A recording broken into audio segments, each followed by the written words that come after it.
বাংলাদেশের ফুটবলের গতি বাড়াতে সবসময় মুখ্য ভূমিকা পালন করে থাকে বাংলাদেশের ফুটবল ফ্যানরা। চায়ের দোকানের আড্ডা থেকে শুরু করে অফিস আদালত, ফুটবল প্রেমীরা যখনই সুযোগ পান জমিয়ে তোলেন ফুটবলীয় আড্ডার মজলিস। বাংলাদেশের ফুটবল ফ্যান বেজের এতটাই দাপট চলে যে শুধু বাংলাদেশ নয়, বিশ্বের বিভিন্ন দেশে বেশ জনপ্রিয় ও সবার আগ্রহের কেন্দ্রবিন্দুতে জায়গা করে নিয়েছে বাংলাদেশের ফুটবল ফ্যানরা। মাঠ পর্যায় থেকে শুরু করে সোশ্যাল মিডিয়া সব জায়গাতে রাজত্ব চলে বাংলাদেশের পাগলাটে ফুটবল ভক্তদের। আপনাদের মনে প্রশ্ন জাগতে পারে যে ফুটবল ফ্যানরা কিভাবে ফুটবল দলে ভূমিকা রাখতে পারে। এই প্রশ্নের উত্তর খুঁজতে আপনাদের বেশি গবেষণা করতে হবে না, শুধু হামজা সামিদ সোমদের দিকে তাকান। তাদের বাংলাদেশে আসার প্রসেসিং হয়তো বাহুপে ফিল আপ করেছে, কিন্তু বাংলাদেশের ফুটবল ভক্ত সমর্থকরা তাদের বাংলাদেশে আনতে অনেক বেশি ইতিবাচক ভূমিকা পালন করেছে।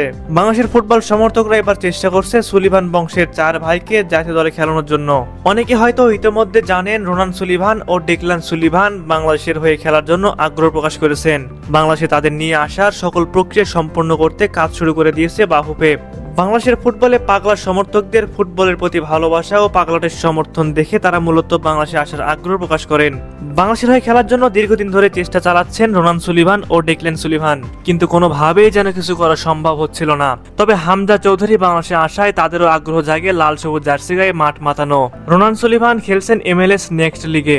16 বছর বয়সী রাইট ফুটেড এই স্ট্রাইকার অদূর ভবিষ্যতে হতে পারেন বাংলাদেশের সম্পদ। তার সাথে যোগাযোগ করে ফেডারেশন জানতে পেরেছে বাংলাদেশের হয়ে খেলার ব্যাপারে বেশ ইতিবাচক তিনি। তার আরেক যমজ ভাই ডেকলান সুলিভানও খেলতে চান বাংলাদেশের হয়ে। তিনিও খেলেন একই ক্লাবে। ডেকলান রাইট ব্যাক পজিশনে খেলেন। সাফ অনূর্ধ্ব-20 চ্যাম্পিয়নশিপে এই দুই সুলিভান ব্রাদার্সের অন্তর্ভুক্তি বাংলাদেশ ফুটবলে নতুন দিগন্তের সূচনা করবে নিঃসন্দেহে। এই যমজ দুই ভাইকে ন্যাশনাল টিমে আনার জন্য সমর্থকরা নিয়মিত সমর্থন জানিয়ে যাচ্ছেন।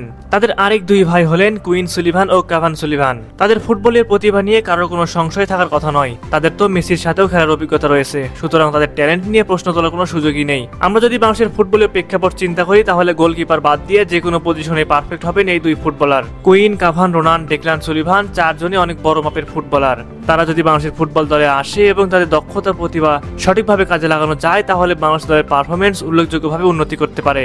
বাংলাদেশের ফুটবল সমর্থকরা বর্তমানে যে ভূমিকা পালন করছে তা হলো, সহজ ভাষায় যদি বলি, বাংলাদেশের বংশোদ্ভূত ফুটবলারদের দেশে কিভাবে নিয়ে আসা যায় সেই বিষয়ে আলোচনা এবং পদক্ষেপ গ্রহণ করে থাকছে তারা। সুপ্রিয় দর্শক, আপনাদের কাছে কি মনে হয় বাংলাদেশের ফুটবল সমর্থকরা কতটা ইতিবাচক ভূমিকা পালন করে দেশের ফুটবলের উন্নতির ছাপ রাখতে? অবশ্যই আপনারা এই বিষয়ে আপনাদের মূল্যবান মতামত কমেন্ট করে জানাবেন। এবং আপনারা এখনো যারা আমাদের নিউজ এক্সট্রা বিডি ইউটিউব চ্যানেলটি সাবস্ক্রাইব করেননি তারা এখনই সাবস্ক্রাইব করুন। পাশাপাশি আমাদের news extra BD sports Facebook পেজটি ফলো করুন।